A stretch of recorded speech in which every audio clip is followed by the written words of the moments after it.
Hello दोस्तों, मैं हूं प्रिंस और स्वागत करता हूं आपका 24/7 class 9th and 10th channel पे एक अमेजिंग सेशन के साथ। तो शायरी के साथ शुरू करूंगा। अर्ज किया है कि Zabuza was swordsman of the mist. Zabuza was swordsman of the mist. आज हम ये देखेंगे कि कैसे याद करें मैथ्स की फॉर्मूला लिस्ट। बोलो वाह। इसी शानदार सी शायरी के साथ अपने सेशन का आगाज करेंगे। बड़ा इंपॉर्टेंट सेशन है और ये जो सेशन है सर, ये क्लास बाउंडेड नहीं है। जी हाँ, मैं जो यहां आपको बताने वाला हूं, जो सिखाने वाला हूं, ये क्लास 9th के बच्चे भी फॉलो कर सकते हैं, क्लास 10th के बच्चे भी फॉलो कर सकते हैं, क्लास 11 स्टूडेंट्स भी फॉलो कर सकते हैं, 12 स्टूडेंट्स भी फॉलो कर सकते हैं, कंपटीशन की प्रिपरेशन करने वाले स्टूडेंट्स भी फॉलो कर सकते हैं। तो ये जो सेशन है सर, इस सेशन में क्लास का कोई भी बैरियर नहीं है। इस सेशन को क्लास 9 से लेके आप कंपटीशन लेवल तक कभी भी फॉलो कर सकते हैं, क्योंकि ये जो बात मैं बताने वाला हूं ये आपके लिए बहुत जरूरी है, बहुत ज्यादा इंपॉर्टेंट है। तो मैं हूं आपका मैथ्स मेंटर प्रिंस सर और स्वागत करता हूं आपका इस अमेजिंग सेशन के साथ अड्डा 24/7 class 9th and 10th channel पे। तो जैसा कि मैंने कहा कि एक पर्टिकुलर सेक्शन के लिए, एक पर्टिकुलर क्लास के लिए स्पेसिफाइड सेशन नहीं है, फिर भी क्लास 11th को ध्यान में रखते हुए मैं यहां पे बात करूंगा। जो मैं बातों बोलूंगा, इन बातों को आप class 9, 10th, 11th, 12th competition कहीं पे भी अप्लाई कर सकते हो। मैं यहां पे क्लास 11th को बेस बना के बात करूंगा। तो अगर मैं क्लास 11th को बेस बना के बात करूं या ऑन ए स्पेसिफिक किसी भी क्लास से रिलेटेड बात करूं, तो जब पूरा मैथ्स का सिलेबस कवर करने की बात आती है तो बहुत सारे चैप्टर्स, और उन बहुत सारे चैप्टर्स में ढेर सारे फॉर्मूले होते हैं, जो कि याद रखना अपने आप में एक बहुत बड़ा चैलेंज होता है। क्योंकि सर एक चैप्टर पढ़ते हैं, उनमें जो भी फॉर्मूले हैं चलो याद हो जाते हैं, दूसरा चैप्टर पढ़ते हैं, उनमें जो भी फॉर्मूले हैं चलो याद हो जाते हैं, लेकिन जैसे ही तीसरे चैप्टर पे पहुंचते हैं पहले चैप्टर के फॉर्मूले गोल होने लगते हैं। जैसे ही अगले चैप्टर पे पहुंचते हैं उसके पिछले वाले यानी कि सेकेंड चैप्टर के फॉर्मूले गोल होने लगते हैं। तो एक बड़ी मजेदार सा यहाँ पे साइकिल चलता है कि हम जैसे जैसे आगे बढ़ते हैं तो जो चीजें पढ़ रहे हैं सर वो तो याद रह जाता है, लेकिन जो बहुत पहले पढ़ चुके हैं सर वो भूलने लगते हैं, खासकर मैथ्स में अलग अलग चैप्टर के फॉर्मूले। तो कैसे इस भूलने से बचना है, कैसे चीजों को लंबे समय तक याद रखना है, मैक्सिमम टाइम तक याद रखना है, इस तरीके से कैसे पढ़ना है कि फॉर्मूला जो हम एक बार पढ़ लें कभी भी ना भूले, उसी की स्ट्रैटेजी यहां पे मैं आपको बताने वाला हूं। तो फटाफट तरीके से सेशन को लाइक करिए, सेशन में जुड़ जाइए, सेशन को अपने दोस्तों के साथ, अपने जूनियर्स के साथ, अपने सीनियर्स के साथ शेयर करिए, क्योंकि कुछ बहुत अमेजिंग, कुछ बहुत धमाकेदार देखने वाले। क्योंकि ये जो समस्या है सर, ये समस्या क्लास 9 स्टूडेंट्स के साथ भी रहती है, क्लास 10 स्टूडेंट्स के साथ भी रहती है, 11 स्टूडेंट्स के साथ भी रहती है, 12 स्टूडेंट्स के साथ भी रहती है, जो कॉम्पिटिशन्स की प्रिपरेशन करते हैं उनके साथ भी रहती है। तो ये जो समस्या है ये किसी भी स्टूडेंट के साथ किसी भी क्लास में हो सकती है, और चूंकि मैथ्स में इतने ज्यादा फॉर्मूले होते हैं याद रखने के लिए, तो इस समस्या का निदान यहां पे सीखना हमें बहुत जरूरी है। तो फटाफट सेशन को लाइक करो, शेयर करो, कुछ ही सेकंड्स में शुरू करेंगे। सभी को प्रिंस सर की तरफ से गुड इवनिंग। जल्दी से यहाँ पे थम्स अप दे दीजिए, लाइक कर दीजिए, सेशन को शेयर कर दीजिए। पीके एजुकेशन जी, क्लास 11th की पढ़ाई ऑलरेडी स्टार्ट हो चुकी है। पेड बैचेस में प्रिंस सर ने ऑलरेडी क्लास 11 स्टार्ट कर दिया है। तो अगर आपको अपनी क्लास 11th की तैयारी प्रिंस सर के साथ मैथ्स में करनी है तो फटाफट बैच ज्वाइन कर लीजिएगा। बैच कैसे ज्वाइन करना है लेक्चर के लास्ट में आप लोगों को बता दिया जाएगा। जल्दी से सेशन में आ जाओ। गुड इवनिंग सभी को, गुड इवनिंग। तो बड़ा इंपॉर्टेंट सेशन है, इस सेशन को अपने सीनियर जूनियर सभी के साथ शेयर करिएगा, क्योंकि सभी को इस सेशन से कुछ ना कुछ सीखने को मिलेगा। जल्दी से आ जाओ, बहुत ही बढ़िया। चलिए तो शुरू करते हैं, बिना समय की बर्बादी किए हुए। ध्यान से सुनिएगा, चीजों को समझने की कोशिश करिएगा। तो how to remember and recall 1000+ formulas in class 11th maths. तो ध्यान रखिएगा, मैंने आपको क्या बोला कि क्लास 11th का एग्जाम्पल लेके मैं आपको बता रहा हूं। ये जो बात हम सीख रहे हैं ये class 9 students, class 10 students, class 12 students या फिर कॉम्पिटिटिव लेवल के स्टूडेंट्स सभी के लिए वैलिड होने वाली है। तो शुरू करते हैं। सबसे पहले अपने क्लास 11th का एक बार सिलेबस देखते हैं, ध्यान से सुनिएगा। तो क्लास 11th के सिलेबस की अगर हम बात करें तो कुल मिला के अगर मैं प्रॉपर तरीके से डिवीजन करूं तो इतने चैप्टर्स हमें देखने हैं। क्या क्या है सर? तो सेट्स पढ़ना है, रिलेशन एंड फंक्शंस पढ़ना है, ट्रिग्नोमेट्रिक फंक्शंस पढ़ना है, complex number, quadratic equations, linear inequalities, PNC, binomial theorem, sequence series, 2D coordinate geometry जहां स्ट्रेट लाइन, पैराबोला, हाइपरबोला सबके बारे में पढ़ते हैं, introduction to 3D geometry, limit, derivative, statistics, probability. तो ओवरऑल अगर अच्छे तरीके से डिवीजन किया जाए तो ये 15 चैप्टर्स हमारे क्लास 11th का सिलेबस होता है। तो 15 चैप्टर बहुत होते हैं। अब समझना, बहुत ध्यान से मेरी बात को सुनना। तो जब मैं कहता हूं इंपॉर्टेंट फॉर्मूले, तो देखो कुछ तो डायरेक्टली फॉर्मूले होते हैं जो कि हमें याद होने चाहिए। उसके अलावा कुछ सवालों को सॉल्व करने के बाद कुछ बड़े इंपॉर्टेंट रिजल्ट्स आते हैं और इन रिजल्ट्स को आपको बोल दिया जाता है कि सीधे याद कर लो, सीधे दिमाग में रख लो, क्योंकि ये रिजल्ट्स कॉम्प्लिकेटेड सवालों को सॉल्व करने में काम देंगे। तो देखो उस चैप्टर के जो फॉर्मूले हैं वो तो होते ही होते हैं, नो डाउट। उसके अलावा कुछ इंपॉर्टेंट सवालों के डायरेक्टली जो रिजल्ट्स आते हैं वो भी हमें ध्यान में रखने के लिए कहा जाता है। तो सारे फॉर्मूले और सारे रिजल्ट्स को अगर मैं ओवरऑल तरीके से कंबाइन करके बात करूं तो एक रफ डाटा निकल के आता है। और वो रफ डाटा क्या होता है? कुल मिला के 750 से ज्यादा फॉर्मूले। कहोगे कैसे? बताता हूं कैसे, ध्यान से देखिएगा। तो सारे इंपॉर्टेंट फॉर्मूले और सारे इंपॉर्टेंट रिजल्ट्स के साथ कंबाइंड वे में बात करें तो हर एक चैप्टर से राउंड अबाउट 50 फॉर्मूले और रिजल्ट का कॉम्बिनेशन मिलता है। अब तुम थोड़ा कैलकुलेट करना। तो अगर फॉर्मूले और रिजल्ट्स को कंबाइन करके बात कर रहे हैं और हर चैप्टर से 50 कॉम्बिनेशंस निकल रहे हैं और कुल 15 चैप्टर है, तो 15 5 75, यानी कि 750 से ज्यादा फॉर्मूले तो यहीं से हो जाते हैं। यही कैलकुलेशन आपके सामने यहां पे मैंने दिखाई है। कुल मिला के 50 प्लस के एवरेज से 15 चैप्टर में मिला के 750 से ज्यादा फॉर्मूले। अब आप कहोगे कि सर आपने तो 1000 बोला था। बता रहा हूं, तो ये तो आपके 750 फॉर्मूले हो गए। अब बहुत ध्यान से मेरी बात को सुनना। 11th में या किसी भी क्लास में ना मैथ्स पढ़ने के दो तरीके हैं। खासकर अगर मैं 11 12 की बात करूं तो ये जो पूरे चैप्टर्स हैं ये तो आपको आने ही चाहिए। उसके अलावा ब्रिज कोर्स भी बहुत इंपॉर्टेंट होता है, क्योंकि बहुत सारे ऐसे टॉपिक्स होते हैं जो कि अलग से आपको 11 12 में कोई नहीं पढ़ाएगा, लेकिन उसके बिना काम भी नहीं चलेगा। तो कहने के लिए सिलेबस का पार्ट नहीं है, लेकिन उसके बिना सिलेबस हैंडल करना मुश्किल है। तो ये जो कुछ एक्स्ट्रा टॉपिक्स होते हैं जो कि हमें 11 12 को स्मूथली ले जाने के लिए जरूरी होते हैं, ये ब्रिज कोर्स के टॉपिक्स। इन ब्रिज कोर्स के टॉपिक्स को, इन एडिशनल एडवांस मैथ्स के टॉपिक्स को अगर इंक्लूड कर लिया जाए तो राउंड अबाउट 1000 से ज्यादा फॉर्मूले हो ही जाते हैं। अब तुम इमेजिन कर सकते हो, दिमाग में सिर्फ मैथ के 1000 फॉर्मूले याद रखना। मतलब अभी तो मैंने फिजिक्स, केमिस्ट्री या बायो की बात भी नहीं की है जो तुम एक्स्ट्रा में लेके पढ़ रहे हो। तो सिर्फ मैथ्स में, और उसमें भी सिर्फ क्लास 11th में 1000 के अप्रोक्सीमेटली फॉर्मूले। अब जब इतने सारे फॉर्मूले हैं तो सर ह्यूमन माइंड है, एकदम जीनियस तो है नहीं, कुछ याद रखेंगे तो कुछ भूलने भी लगेंगे। तो क्या स्ट्रैटेजी होनी चाहिए कि जो भी पढ़े एक बार में याद हो जाए, बिल्कुल भी दिक्कत ना हो, उसको यहां पे हम समझने की कोशिश करेंगे। तो अब जो मैं बातें बोलूंगा आपके लिए बहुत इंपॉर्टेंट होगा। अब बिल्कुल फोकस के साथ ध्यान से चीजों को समझने की कोशिश करिएगा। मयंक जी चिंता नहीं करिए, इस वीक के एंड तक पॉलिनोमियल क्लास 10 खत्म हो जाएगा।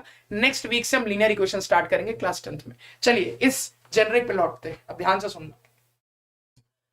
तो देखो ये जो मैंने नोट लिखा है ना, ये आपके लिए बहुत जरूरी है। You can never remember and recall everything correctly via रट्टाफिकेशन alone। अब ध्यान से मेरी बात को सुन।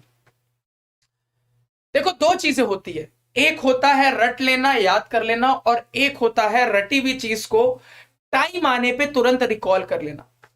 तो कई बार ऐसा होता है कि हम रटने में, याद करने में तो सक्सेसफुल हो जाते हैं, ठीक है रट आ गया, लेकिन जरूरत पड़ने पे जब मुझे वो फॉर्मूला याद आना चाहिए तो याद ही नहीं आता। तो ऐसे रट्टाफिकेशन का क्या मतलब कि समय आने पे वो चीज आपकी काम ही नहीं आई, समय आने पे वो फॉर्मूला आपको याद ही नहीं आ रहा है। तो ऐसे रटने का, ऐसा रट्टाफिकेशन का कोई मतलब है क्या? कोई मतलब नहीं है। तो आंख बंद करके सारे फॉर्मूले रट जाने से सिर्फ काम नहीं चलेगा। कैसे याद रखना है इसकी भी स्ट्रैटेजी है, कैसे चीजों को रिवाइज करना है टाइम टू टाइम, इसकी भी स्ट्रैटेजी है। अब इन सारी स्ट्रैटेजीज को आपके सामने मैं रिलीज कर रहा हूं, बहुत आराम से सुनना और अच्छे से इन बातों को स्क्रीनशॉट ले लेना, आपके काम की है सर। देखो तो क्या क्या स्टेप्स नीडेड है। पहला स्टेप है रिमेंबर यूजिंग नेमोनिक्स। अब देखो बहुत जरूरी है, कई बार ना हमें रास्ते में बड़े कॉम्प्लिकेटेड टाइप के फॉर्मूले मिलते हैं। तो निमोनिक्स का मतलब होता है ना किसी नॉर्मल चीज से रिलेट करते हुए याद करना।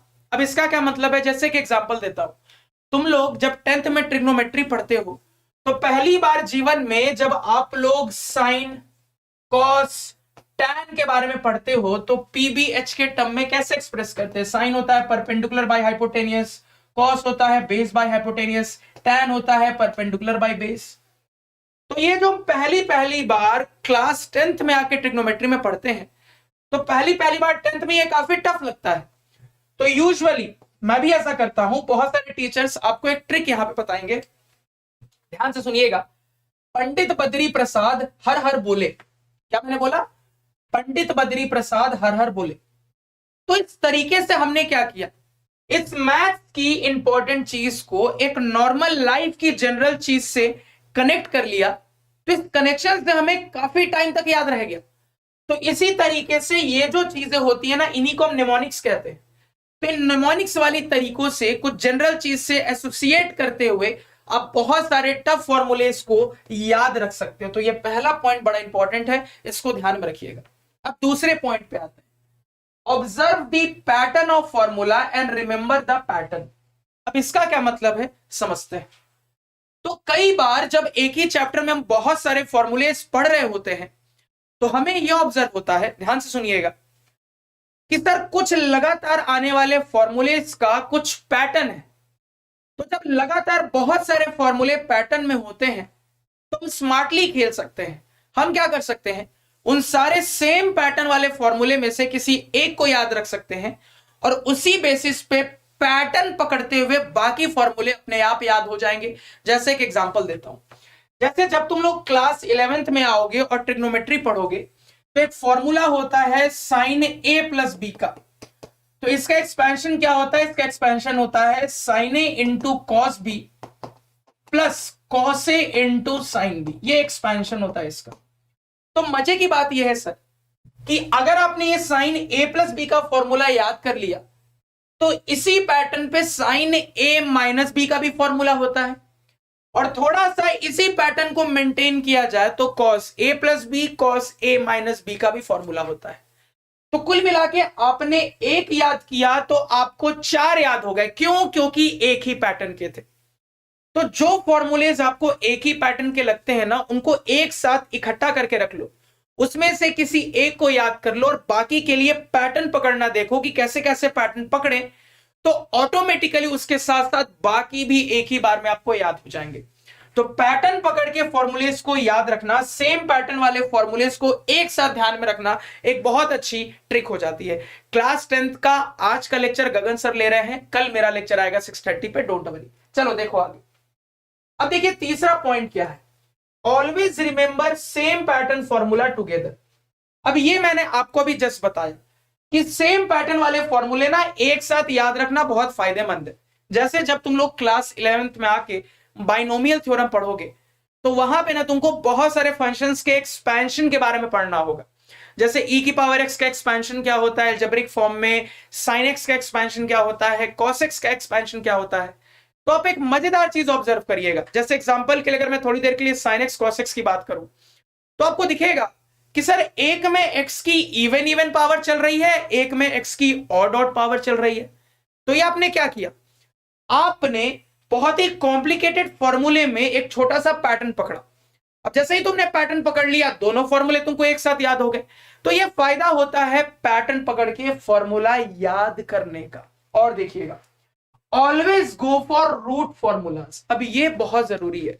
जैसे इंग्लिश में क्या होता है, रूट वर्ड्स होते हैं। इंग्लिश में जब आप किसी से पढ़ोगे तो आपको वो बताएंगे कि ये रूट वर्ड है, ये रूट वर्ड कहीं पे भी आ गया तो इसका ये मतलब होगा ही होगा। तो अगर वो रूट वर्ड किसी के साथ जुड़ जाता है ना तो मतलब अप्रोक्सीमेटली आप बता सकते हो।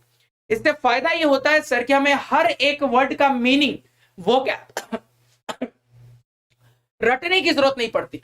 एक बार हमने रूट वर्ड पकड़ लिया ना, तो अगर वो रूट वर्ड मुझे किसी भी दूसरे वर्ड में मिलता है तो अप्रोक्सीमेटली हम मीनिंग पता कर सकते हैं कि क्या कहना चाह रहा है वो वर्ड। उसी तरीके से ना हर फॉर्मूले में ना एक रूट फॉर्मूला होता है, एक फॉर्मूले की आत्मा होती है, उसको आपको पहचानने की जरूरत है। अगर आपने वो एक बार पहचान लिया ना तो बड़ी आसानी से आप बड़े से बड़े, खतरनाक से खतरनाक दिखने वाले फॉर्मूलेस को ध्यान में रख सकते हो। जैसे यहां पे मैं एक लिमिट का एग्जांपल लूंगा।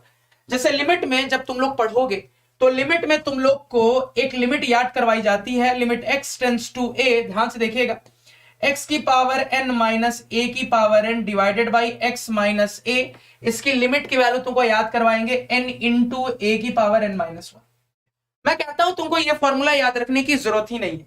तुम कौन सा फॉर्मूला याद रखो, तो तुम इसके बदले ये फॉर्मूला याद रखो। ध्यान से देखिएगा, आप याद रखिए fx की पावर n माइनस fa की power n divided by fx minus fa, और यहां पे limit x tends to a। तो अगर आप ये फॉर्मूला याद रखिएगा ना सर, ये क्या है, ये इस फॉर्मूले का दादाजी है। दादाजी अगर आपको याद हो गया तो इसके जितने बच्चे हैं, जितने पोते हैं, सब आपको ऑटोमेटिकली याद हो जाएंगे। तो ये क्या हो गया, रूट फॉर्मूला हुआ। इसी रूट फॉर्मूले से बहुत सारे फॉर्मूले निकल के आते हैं जो कि आपको रटवाए जाते हैं या बुक्स में दिए जाते हैं। तो ये क्या हो गया, तो ये कंसेप्ट होता है रूट फॉर्मूला याद करने का, जनरलाइज फॉर्मूला याद करने का। जैसे तुम लोग जब डिफरेंशिएशन पढ़ोगे तो तुमको रटवाया जाता है कि sin x का डिफरेंशिएशन cos x होता है। मैं ऐसा नहीं पढ़ाता, मैं आप लोगों को पता है कैसे पढ़ाता हूं, मैं आपको ऐसे याद करवाता हूं। साइन गधा का डिफरेंशिएशन क्या होता है, तो आप बोलोगे साइन गधा का डिफरेंशिएशन होता है कॉस गधा इंटू गधा का डैश। आप कहोगे ये प्रिंस सर क्या गधा ले आए मैथ्स में, तो चिंता नहीं करिए, ये गधा मैथ्स में कैसे लाए हैं, प्रिंस से पढ़ के देखिए, आपको मजा आ जाएगा, पता चलेगा। तो ये क्या हो गया, ये हो गया रूट। अगर आपने ये याद कर लिया तो ये ऑटोमेटिकली आपको याद हो गया। तो रूट बहुत इंपॉर्टेंट होता है चीजों को मैथ्स में डिटेल में समझने के लिए। आगे देखिएगा बात को, prepare a well decorated formula sheet chapter wise और A4 size on your copy or your copy size pages, and after completion of chapter stick it before the start of the chapter। अब देखो एक बड़ी मजेदार चीज मैंने आपको बताई है जो कि आपको जल्दी कोई टीचर बताएगा नहीं, ध्यान से सुनना। जैसे मान लो तुम पहला ही चैप्टर 11th का पढ़ लो सेट्स, ठीक है, अब पूरा चैप्टर तुमने खत्म कर लिया। अब पता तुम्हारा काम क्या होना चाहिए कि जब पूरा चैप्टर खत्म कर लिया है तो पूरा चैप्टर जब रिवाइज करोगे तो जो भी इंपॉर्टेंट फॉर्मूले हैं, जो भी इंपॉर्टेंट रिजल्ट है, उसको अच्छे से पहले एक पेज पे नोट डाउन करिए, ढंग से नोट डाउन करिए। और किस पेज पे नोट डाउन करोगे, तो आप जिस कॉपी में, जिस रजिस्टर में अपने सेट्स का नोट्स बनाए हो ना, उसी साइज के पेज में नोट डाउन करोगे। और वो जो फॉर्मूले अच्छे से नोट डाउन हो गए ना, उसको उस चैप्टर के स्टार्टिंग में आगे चिपका दोगे। इससे फायदा ये होगा कि कभी भी जब आपको रिवीजन करना होगा ना, तो उस चैप्टर को स्टार्ट करने से पहले आपके सामने सारे फॉर्मूलेस होंगे, तो फटाफट उन पेजेस को पलट को गो थ्रू करोगे और उसके बाद पूरा चैप्टर रिवाइज कर लोगे। तो बहुत अच्छी स्ट्रैटेजी मैंने आपको बताई कि जो भी कॉपी है आपकी, जो भी रजिस्टर है, जैसे ही कोई चैप्टर खत्म होता है तो उस चैप्टर के जो भी इंपॉर्टेंट फॉर्मूलेस हैं, रिजल्ट्स है, उसको अच्छे से उसी कॉपी के साइज के पेज पे नोट डाउन अच्छे से कर लीजिए, अच्छे से सजा वजा लीजिए और आगे में उस चैप्टर के एकदम चिपका दीजिए उसको। सर आपका बहुत बेहतरीन काम हो जाएगा रिवीजन का। तो एक बहुत इंपॉर्टेंट पॉइंट है जो कि आपको अक्सर टीचर्स नहीं बताएंगे। अब देखो आगे और क्या, carry chapter wise formula sheet in your wallet and open and go through 3 or 4 times a day whenever you encounter a time waste। अब देखो इस पॉइंट को भी थोड़ा समझना, बड़ा इंटरेस्टिंग पॉइंट है। अब जैसे तुम लोग जब थोड़े छोटे हो गए ना, तो मम्मी पापा ना तुम लोगों को कुछ सक्सेसफुल लोगों की स्टोरी सुनाते होंगे। अरे फलाने घर की वो जो लड़की थी ना, वो डॉक्टर बन गई। वो पता है कितनी मेहनती थी, वो जब शादी में भी जाती थी ना तो पेजेस लेके जाती थी, तो शादी में वो आराम से सबसे मिलजुलने के बाद ना वो पेजेस पढ़ती रहती थी, इतनी मेहनती थी। तो देखो कहने के लिए ना मम्मी पापा ने आपको एक बहुत अच्छी स्ट्रेटेजी बताई जो आप समझ नहीं पाए। आपको तो लगा इतनी पढ़ाकू थी, हर समय पढ़ती रहती थी, लेकिन आप स्ट्रेटेजी नहीं समझ पाए उस लड़की की। देखो उस लड़की क्या करती थी, वो लड़की एक्चुअली ना अपना टाइम वेस्ट नहीं होने देती थी। देखो मैं आपको बता रहा हूं, जैसे मान लो तुम स्कूल जाते हो, कॉलेज जाते हो, तुम बस से ट्रैवल करते हो, तो बस में क्या करते हो, टाइम वेस्ट करते हो आधे घंटे का, मान लो आने में जाने में मिनिमम। तुम ऑटो से कहीं जा रहे हो, टाइम वेस्ट कर रहे हो आने जाने में मिनिमम। तो ये जो टाइम वेस्ट वाला टोटल टाइम है ना, इसको अगर कभी कैलकुलेट करोगे ना तो करीबन करीबन 2 घंटे से ज्यादा का आएगा। तो आपको करना यह है ना कि जो भी चैप्टर आप करेंटली पढ़ रहे हो या पढ़ चुके हो, उसकी आप फॉर्मूला लिस्ट बना के रखा करिए और उसको अपने ना वॉलेट में रखा करिए।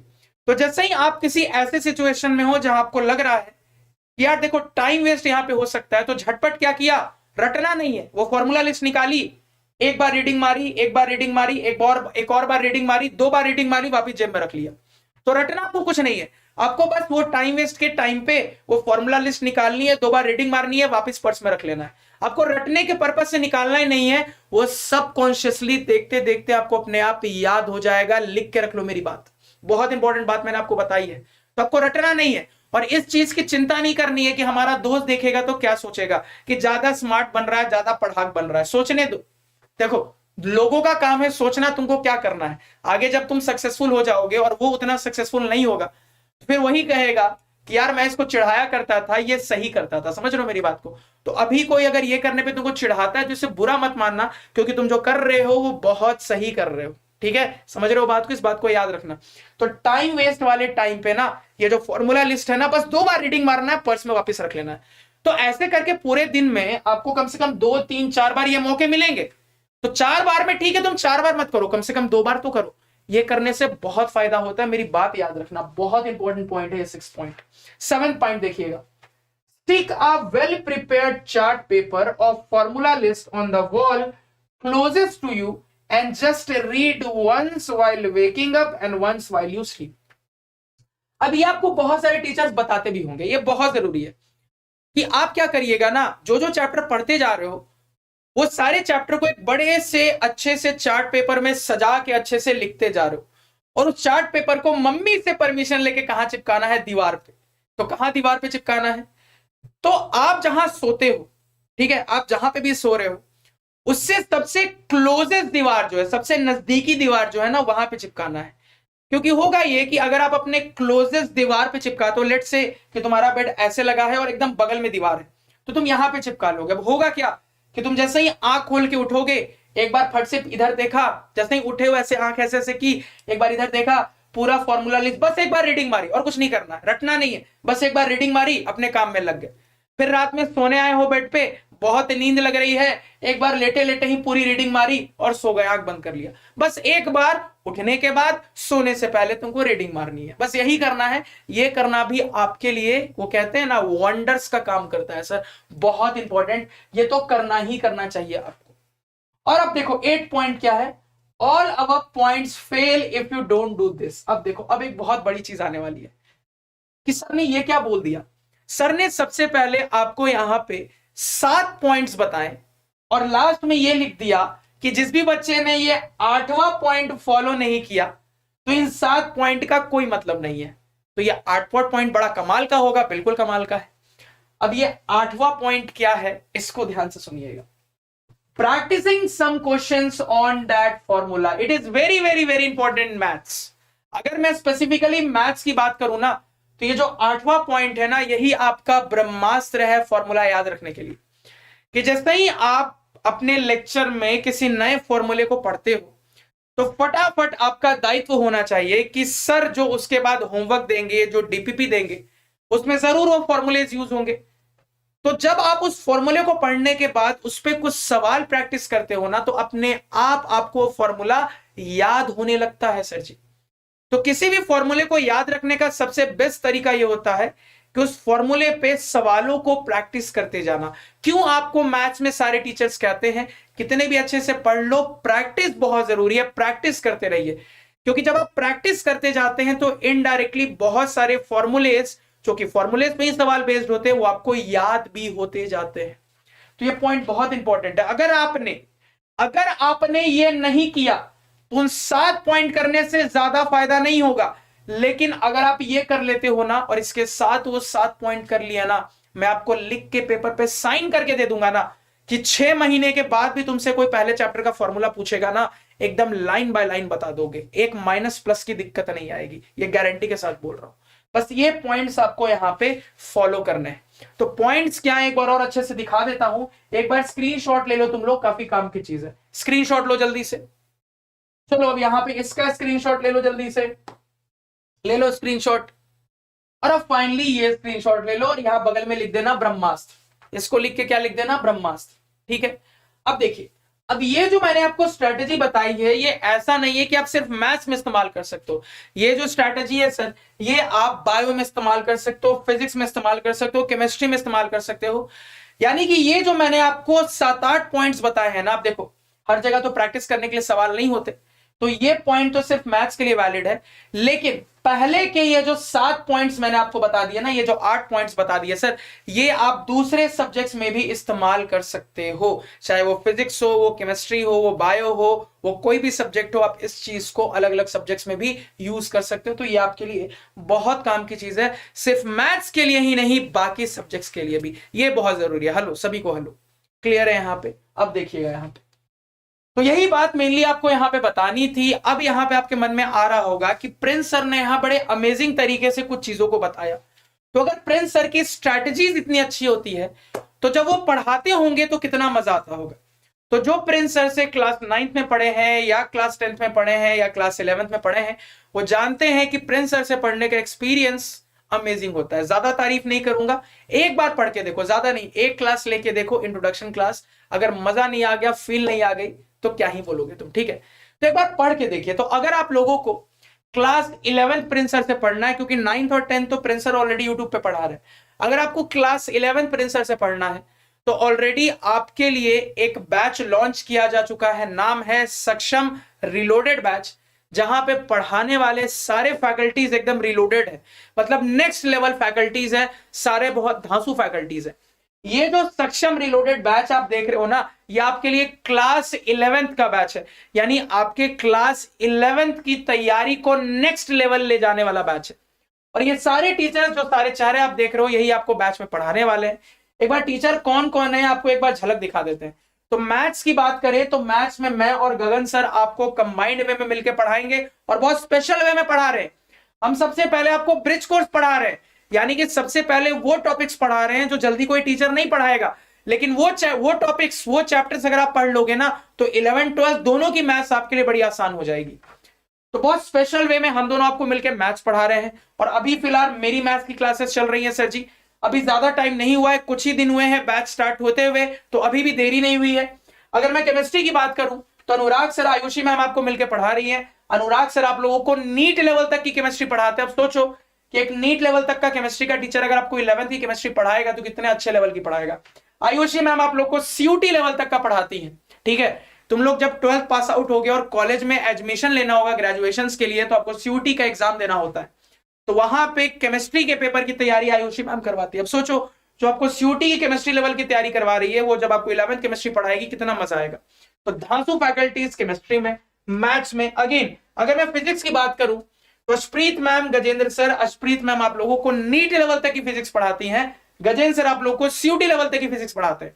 दोनों अगेन कॉम्पिटिटिव लेवल के टीचर जब आप लोग को 11th की फिजिक्स पढ़ाएंगे, प्यार करवा देंगे फिजिक्स से। अगेन देखिएगा, अगर मैं बायो की बात करूं तो नाम ही काफी है, हमारी शिप्रा माता हो गई बायो में नीट लेवल तक की बायो, और अगेन सोनिया मैम हो गई सीयूटी लेवल तक की बायो। तो अगेन यहां दो कॉम्पिटिटिव लेवल तक के फैकल्टीज आपको बायो पढ़ा रहे हैं। और यही नहीं, ये जो 4 कोर्स सब्जेक्ट्स है क्लास 11th के, इसके अलावा अगर मैं यहां पे बात करूं तो इसके अलावा आपको इंग्लिश के भी रिकॉर्डेड लेक्चर्स मिल रहे हैं। जी हां, इंग्लिश के रिकॉर्डेड लेक्चर्स मिल रहे हैं बाय निधि मैम, एक और इंग्लिश की अमेजिंग फैकल्टी। और मुझे नहीं लगता है कि आप लोगों को मुझे इंग्लिश की इंपॉर्टेंस बताने की जरूरत है, क्योंकि जब कैंपस प्लेसमेंट का टाइम आएगा तो कितना भी नॉलेजेबल हो, काम अल्टीमेटली आनी आपको थोड़ी सी इंग्लिश की ही है। तो अभी से इंग्लिश की ट्रेनिंग लेना बहुत जरूरी है। तो ये सारे सब्जेक्ट्स प्लस इंग्लिश, देखो ये सारे आपके लाइव भी है, रिकॉर्डेड भी है, यानी आपको इन चारों के लाइव लेक्चर, रिकॉर्डेड लेक्चर दोनों ही मिलेंगे। इंग्लिश में सिर्फ आपको रिकॉर्डेड लेक्चर मिलेंगे, और पूरे 11th की तैयारी ताबड़तोड़ तरीके से, यानी कि फिजिक्स, केमिस्ट्री, मैथ्स, बायो, साथ में इंग्लिश। तो इतना कुछ आपको मिल रहा है। अब यहां पे बात आ जाती है कि सर इतने अच्छे फैकल्टीज, इतना अच्छा कोर्स, इतने अच्छे पढ़ाने वाले टीचर्स, तो कोर्स तो सर महंगा होगा। सर कम से कम 5-6 हजार महीना तो लगेगा ही लगेगा। किसने कहा? 5,000 बिल्कुल भी नहीं, 4,000 ये भी नहीं, चलो 2,500, अरे ये भी नहीं यार, कितना देना है तुमको? 2100, मात्र 2150 रुपए का कोर्स है। तो बहुत बच्चे तो इसी पे खुश हो जाएंगे, अरे सर हर महीने 2150 रुपए। सर हम तो 9th में ट्यूशन जाते थे, तो हमारे ट्यूशन वाले सर मैथ साइंस पढ़ाते थे और 4000 रुपए ले लेते थे महीने के। सर हर महीने, आप तो हर महीने इतना कुछ दे रहे हो, वो भी सिर्फ 2150 रुपए महीना। अरे नहीं यार, ये हर महीने भी नहीं देना, ये तुमको सिर्फ एक बार देना है, one time, that is it. हर महीने नहीं देना, एक बार दे देना है, और 1 साल की पूरी 11th की पढ़ाई, यानी 12 to 13 मंथ्स की वैलिडिटी से। यानी एक बार इतने पैसे दीजिए और आप बिल्कुल निश्चिंत हो जाइए हम टीचर्स के साथ अपनी 11th की तैयारी के लिए। तो इतना अमेजिंग बैच है, सोचो तुम्हारे एक्सपेक्टेशन से काफी अच्छा बैच है और बहुत ज्यादा अफोर्डेबल बैच है। यानी आज के टाइम में इतने अमेजिंग टीचर्स के साथ इतना अफोर्डेबल बैच मिलना बहुत ज्यादा मुश्किल है, इस बात को याद रखिएगा। 10th की क्लास होगी, कल होगी, डोंट वरी। आज आपकी 10th की गगन सर की क्लास है, कल मेरी पॉलिनोमियल्स वाली क्लास लगेगी। चलो यहां मुद्दे पे लौटते हैं। तो बहुत इंपॉर्टेंट है सर कि इस अपॉर्चुनिटी को मिस नहीं करिए। अभी ऑफर चल रहा है, तो ये बैच आपका बहुत सस्ते में आ रहा है। जब ये ऑफर खत्म हो जाएगा तो यही बैच की प्राइस बढ़ जाएगी, क्लियर है? तो इस ऑफर को यहां पे यूज करिए। और अब देखो ध्यान से, तो सोच रहे हो 13 महीने के लिए पूरा आपकी 11th की तैयारी इतने अमेजिंग टीचर्स के द्वारा, और सिर्फ एक बार आपको 2150 रुपए यानी 2000 के करीब देना है। कहीं अच्छी जगह डिनर भी करने चले जाओगे ना, तो इससे ज्यादा का बिल बन जाता है एक ही बार में। समझ रहे हो ना बात को? अब सुनो, अगर आप कभी इसको कैलकुलेट करोगे ना, तो आपको निकल के आएगा हर महीने का 150 के करीब। अब तुम सोचो, आज के टाइम में 150 रुपए महीने पे इतने अच्छे टीचर्स कहां आपको पढ़ाएंगे? ऑफलाइन में तो पॉसिबल ही नहीं है, ऑनलाइन में पॉसिबल है, और अड्डा 24/7 के साथ पॉसिबल। इसको और ब्रेक डाउन करोगे ना, तो सब्जेक्ट वाइज 50 रुपए मात्र आएगा। अब तुम सोचो, हर महीने एक सब्जेक्ट का 50 रुपए, मतलब आज के टाइम में कोई ढंग की चीज 50 रुपए की तो आती भी नहीं है। समझ रहे हो बात को? इसलिए कह रहा हूं अपॉर्चुनिटी मिस मत करो। अब मन में आ रहा होगा कि सर जल्दी जल्दी ये बता दो कि बैच शुरू हुए ज्यादा टाइम तो नहीं हुआ। बिल्कुल भी नहीं हुआ है, अभी हार्डली 8 से 10 क्लासेस हुई हैं, जो कि आप कवर कर लोगे। जल्दी से फटाक से बैच ज्वाइन करो। कैसे ज्वाइन करना है आपको एक बार बता देता हूं, तो ध्यान से देखिएगा कि बैच आपको ज्वाइन कैसे करना है। तो देखिए, 2 तरीके। सबसे पहला, तो अपने फोन में प्ले स्टोर में जाइएगा और सर्च करिएगा अड्डा 24/7। तो आपको अड्डा 24/7 की ऐप दिखेगी। फटाफट ऐप डाउनलोड मारिएगा, एकदम छोटी सी ऐप है, ज्यादा डाटा आपका नहीं खाएगी। फटाफट ऐप डाउनलोड मारिएगा, अपनी डिटेल डालिएगा, लॉगिन कर लीजिएगा, सब फ्री में होगा। ठीक, ऐप तुमने डाउनलोड कर ली। अब जैसे ही ऐप डाउनलोड करोगे, उसके बाद आगे क्या करना है बता रहा हूं। या फिर आप चाहो तो आप वेबसाइट के लिए सर्च करोगे गूगल पे अड्डा 24/7, ये जो सबसे पहली वेबसाइट आएगी, इस पे क्लिक करना है। तो इस तरीके से एक पेज खुल जाएगा। तो जब ऐप में लॉगिन करोगे तो भी ऐसा ही पेज खुलेगा, वेबसाइट पे सीधे जाओगे तो भी ऐसा ही पेज खुलेगा। अब आपको नीचे आना है, यहां एक्सप्लोर बाय एग्जाम्स। अब देखो करना क्या है, यहां अलग अलग टाइप के एग्जाम्स आपको दिख रहे होंगे। सोच रहे हो अड्डा 24/7 इतने एग्जाम्स की तैयारी करवाता है, सब अफोर्डेबल। अब आपको क्लिक करना है किंडरगार्टन से 12 यानी स्कूल पे, क्योंकि आप लोग 11th में हो, वो इसी सेक्शन में आएगा। अब यहाँ पे क्लास 11th आपको टच करना है, तो ये आपको यहाँ पे दिखेगा हमारा batch CBSE board class 11th। अब मेरी बात को ध्यान से सुनना। अब यहाँ पे 2 बच्चे दुखी होने लगेंगे, वो कहेंगे सर बहुत अच्छा बैच है, बहुत अमेजिंग टीचर्स है, लेकिन सर हम तो सीबीएसई बोर्ड में नहीं है, हम तो स्टेट बोर्ड में है। सर हमारा हरियाणा बोर्ड है, हमारा पंजाब बोर्ड है, हमारा बिहार बोर्ड है, हमारा यूपी बोर्ड है, राजस्थान बोर्ड है, तो क्या सर हम ये बैच ज्वाइन नहीं कर सकते? बिल्कुल कर सकते हो। याद रखिएगा, किसी भी स्टेट बोर्ड का जो क्लास 11th का सिलेबस होता है, वो सीबीएसई के सिलेबस के अराउंड ही बनाया जाता है। यानी आपका कोई भी स्टेट बोर्ड हो, आप अपने सिलेबस को मैच करके देखना, आपका 90% सिलेबस बिल्कुल सेम होगा सीबीएसई बोर्ड से। यानी अगर आप किसी स्टेट बोर्ड के भी हो, तो भी आपके लिए ये बैच बना है। और यही नहीं, यहां पे एक और बात सुनिएगा, अगर आप आईसीएसई बोर्ड में हो तो भी आप इस बैच को ज्वाइन कर सकते हो, क्योंकि क्लास 11th का आईसीएसई का भी जो सिलेबस है, वो सिलेबस बिल्कुल सीबीएसई के अराउंड ही बेस्ड होता है। तो अगर आप सीबीएसई के अलावा किसी दूसरे बोर्ड के भी हो, तो भी आप इस बैच को जरूर से ज्वाइन कर सकते हो। अब करना यह है, इस पे आपको ऐसे टैप करना है। जैसे ही टैप करोगे तो यहां पे आपको खुल जाएगा सक्षम रिलोडेड बैच फॉर क्लास 11। अब देखो, अब यहां पे आपको एक कूपन मिल रहा होगा, और यहां पे लिखा हुआ है कि कूपन अप्लाई करोगे तो डिस्काउंट हो जाएगा। अब मैं आपको एक ऐसा कूपन बताऊंगा जो इससे भी सस्ता है, इससे भी चीप है। आप मेरा वाला कूपन लगाओगे तो आपका मैक्सिमम डिस्काउंट होगा, इस कूपन से ज्यादा डिस्काउंट कोई कूपन दे ही नहीं सकता। अब वो क्या कूपन है, ध्यान से सुन लीजिएगा, यहां पे बता रहा हूं, सुन लो, थोड़ा लास्ट तक बने रहो तो बताऊंगा।